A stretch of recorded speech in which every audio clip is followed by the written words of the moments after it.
everyone. I couldn't read the whole article because I'm not subscribed to the Wall Street Journal, and I have no desire to pay to it. But I want to just show the headline and emphasize that to everybody who does not believe that what is happening in Ukraine is real, and it is a real war and it is a real invasion, and it does target civilians and civilian structures and the infrastructure, etc. This is the way to find out.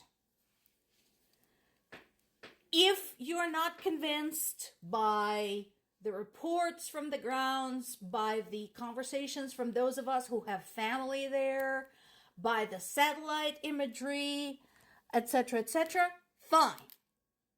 This is the way to find out if you're not afraid to have your rhetoric challenged. And believe me, if you don't believe that the war in Ukraine is real, this is going to challenge your rhetoric. So, just a thought. Crimea continues to pop up in the news. And I mentioned this before. So, it doesn't surprise me that Crimea became sort of kind of an additional goal in this war. Initially, Ukrainian government mentioned Crimea very cautiously, but we're seeing more and more action against Russian military installations in Crimea. So getting Crimea back is definitely on the agenda. So this was a long-range attack against a military airfield in western Crimea. This is one of the areas that Russia was using to control the airspace over Ukraine, particularly the Black Sea. And I'm sure other countries that are in the Black Sea region didn't feel too warm and fuzzy about that either. And, of course, it was also used to launch airstrike into Ukrainian territory. And again, if you're not sure what's where, pull up a map. Institute for the Study of War has amazing maps with a lot of details. You can zoom in, you can zoom out. They're great. And their markings on the map are very well explained. BBC has the coverage of Ukrainian war in maps. So if you're confused about where that is and why this is important, pop over there. Zelensky implicitly acknowledged the strike, but again, there is usually a time interval between a strike occurring and then government acknowledging it. I can understand that. And sometimes Ukraine's just not going to acknowledge it. And I think that is a good idea too, because one of the goals, I think, with certain types of attacks, especially those that go into the occupied territories and into Russian territory, is a campaign of fear. And it's a lot easier to instill fear by making sure people don't know. They're never sure where the strike is coming from and who is in charge of it. According to Russian media, projectiles have been shot down over the border region of Bryansk and Belgrade. So, again, based on some of the videos we're seeing posted on social media by Russian citizens from their smartphones, I'm wondering how successful they were actually intercepting the drones and the missiles. And that second paragraph is rather telling. So Russia had issued sentences of up to 22 years to a bunch of people who are convicted for treason and terrorism charges linked to the invasion of Ukraine. According to the prosecution, they were planning to blow up fuel tanks at Moscow's Sheremetyevo airport. And they were following orders from Ukraine's secret services. I'd like to see some proof of that. I'd like to see some evidence.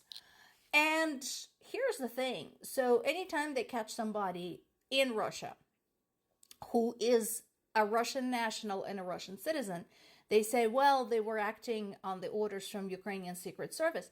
What makes you think that it's not your own internal act of sabotage? That's what I want to know. Doesn't it occur to anybody that maybe Russians are really getting sick and tired of this, and some of them are waking up and deciding to act basically in their own interests? Just curious. You think? That is a clear case of keen eye for the obvious. Because who else could it have been? Why would it have been anybody else? Do people even remember this? Just like people, I think, conveniently choose to forget the shooting down of the passenger airplane 10 years ago, they choose to forget this. Well, there is an excellent article in Associated Press reminding you what actually happened. And we already know that Russia has been engaged in gross violations of a number of international conventions regarding the treatment of POW. We know they torture the POWs. We know that the POWs we managed to get back were in terrible condition, suffering from dehydration, starvation, injuries, PTSD, etc. And then there's this, where basically a bunch of them were just plain murdered, wiped out in one fell swoop. Does anybody remember this? And where is the expression of grave concern by the UN on the subject? And why did it take 2 fucking years? Of course, at the moment, a lot of the world is preoccupied with the Olympics. And I know a lot of the people say, well, we should keep Olympics separate from politics. Oh, yeah? Do you remember Berlin Olympics? Yeah, just before World War II. The ones where Hitler did the opening ceremony. You remember that? Mm-hmm. The first powerful television broadcast in human history. We tried to keep that away from politics, and we all know what happened. So this still pisses me off. Not only that, but the athletes that are there have a record, a proven record of expressing support for Russia's invasion of Ukraine. They have comments, they have likes, they have videos that they have posted. How is this any different than if an athlete posted on the internet saying they support Holocaust or slavery? How would that be? I thought we had Olympic ideals. And while it's true that Russia's and Belarus' participation have been curtailed, both of them, however, they should have not been allowed to enter at all. I don't care that they're under a neutral flag. They're still there. And if they win anything, Russia, of course, is going to boast about it all over the world and say, see, we kick ass in Ukraine and we kick ass in the Olympics. They will use this for political goals. So why were there athletes who support this invasion, who support the murder of Ukrainian civilians, including children? Why are they there? I want to know.